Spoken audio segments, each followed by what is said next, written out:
మేము కేదార్నాథ్ యాత్ర చాలా విజయవంతంగా పూర్తి చేసుకున్నాం. మేము గవర్నమెంట్ ద్వారా లభించిన హెలీప్యాడ్‌లో ఫస్ట్ హోటల్ నుంచి మా సొంత వెహికల్స్‌లో బయలుదేరి హెలీప్యాడ్ దగ్గరికి చేరుకున్నాం. చేరుకున్నాక మేము అక్కడ వెయిట్ చెక్ చేసుకొని, తర్వాత మాకక్కడ వీఐపీ టికెట్ ఉంది. ఆ టికెట్ కూడా కొనుక్కొని, మా నెంబర్ ఎప్పుడైతే పిలిచారో అప్పటి వరకు వెయిట్ చేశాం. వెయిట్ చేశాక వాళ్ళు పిలిచారు. పిలిచిన తర్వాత స్ట్రిక్ట్ ఇన్‌స్ట్రక్షన్స్ ఏమిచ్చారంటే, అక్కడ ఎగురుతున్నప్పుడు గానీ, ఆ పర్టిక్యులర్ హెలీప్యాడ్ యొక్క పిక్చర్స్ ఏవి తీసుకోకూడదని సైలెంట్ మోడ్‌లో పెట్టించేశారు. ఫ్లైట్ మోడ్‌లో పెట్టించేశారు మా ఫోన్స్‌ని. అందుకని ఆ విజువల్స్ మేము ఫ్లై అవుతున్నప్పుడు కూడా తీయడానికి వీలు లేకుండా ఉండింది.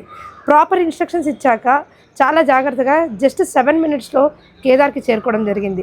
కేదార్‌నాథ్ యొక్క దర్శనం కూడా చాలా అంటే చాలా క్విక్‌గా జరిగింది. ఎందుకంటే మాకు వీఐపీ పాస్ ఉండడం వల్ల ఆ వీఐపీ టికెట్ లైన్‌లో మమ్మల్ని నించోబెట్టారు.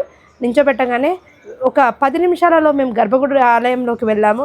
అభిషేకము, స్పర్శల దర్శనం చేసుకొని అక్కడ స్వామివారిని తరించి చూసి అక్కడి నుంచి బయటికి వచ్చేటప్పుడు మాత్రం పంచపాండవుల విగ్రహాలు కూడా మేము చూడడం జరిగింది.